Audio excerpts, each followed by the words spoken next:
Welcome to Auditory Precision, and today we'll go over batteries, the anatomy of the battery that we utilize, the formula for battery drainage, which will be very important for the National Board, and some information about rechargeable batteries.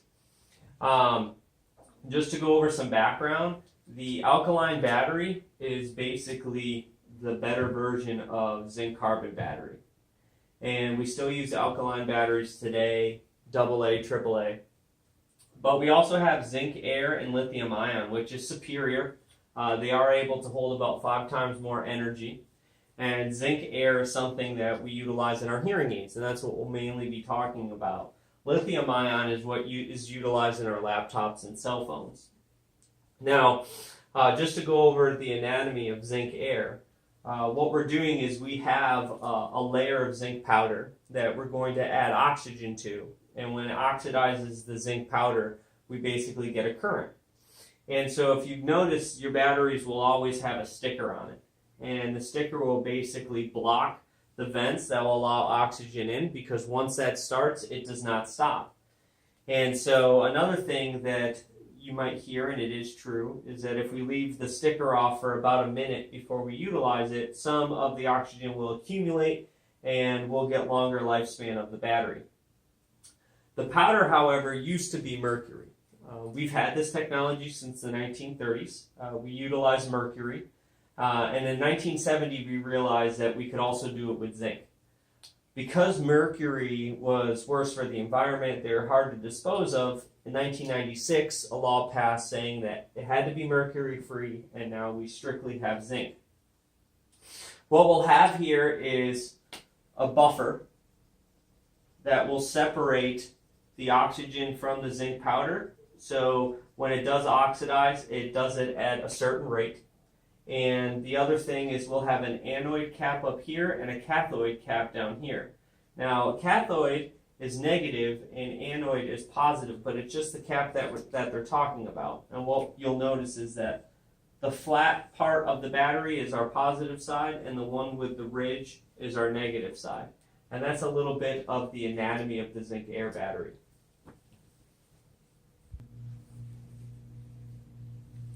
So what we're going to go over here is a list of the lifespan of our batteries. Now, we do have 5 different ones. We have the 675, the 13, the 312, the 10, and there actually is a 5. But just to kind of give you an idea, the average battery, especially when talking about the board, is they're going to want you to know that an average battery life of what we're dealing with in a hearing aid is usually between 0.9 of a current drainage to 1.4.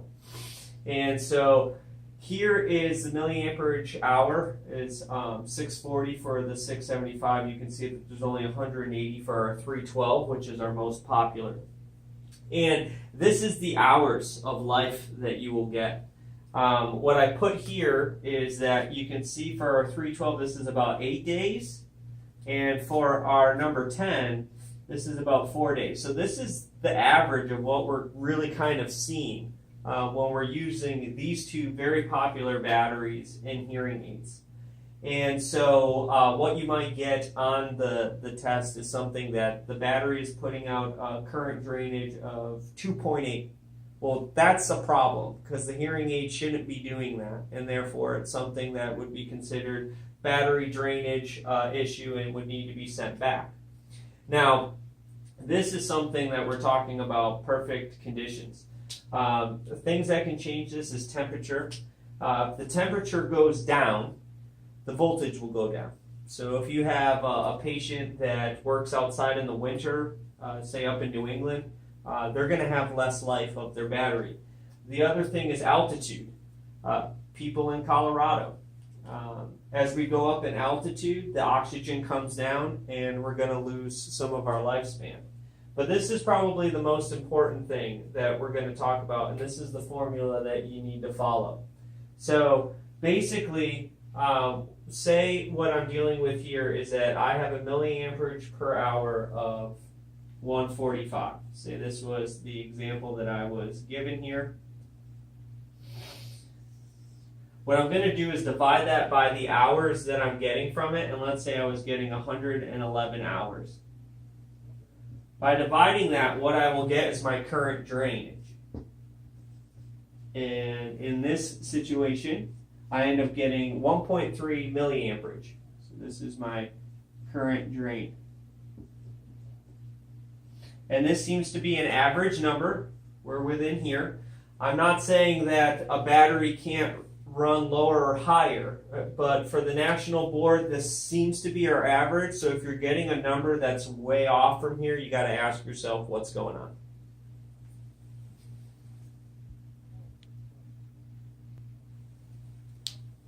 So to finish here, what we'll talk about is rechargeables. And so there are some bad hearing aids out there that will use lithium ion. And with the lithium ion, the only problem is the electrolyte that is used is organic and can be flammable. And I'm sure you've all heard of the Samsung cell phone that started to catch on fire.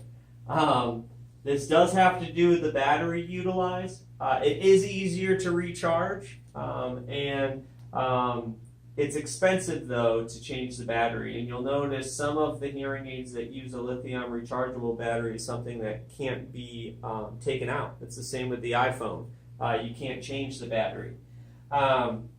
With the zinc, however, it's a lot harder to do, but what this is it utilizes a water electrolyte. It's extremely safe, and it can be superior. But the reason why it's a lot harder to do is because the first thing that we couldn't do is we couldn't basically get the powder to recharge evenly.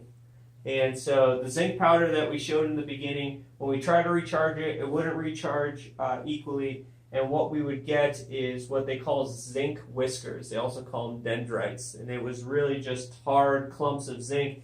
And it could puncture through that buffer that kind of keeps the oxygen from the zinc powder. And then it was just kind of gone.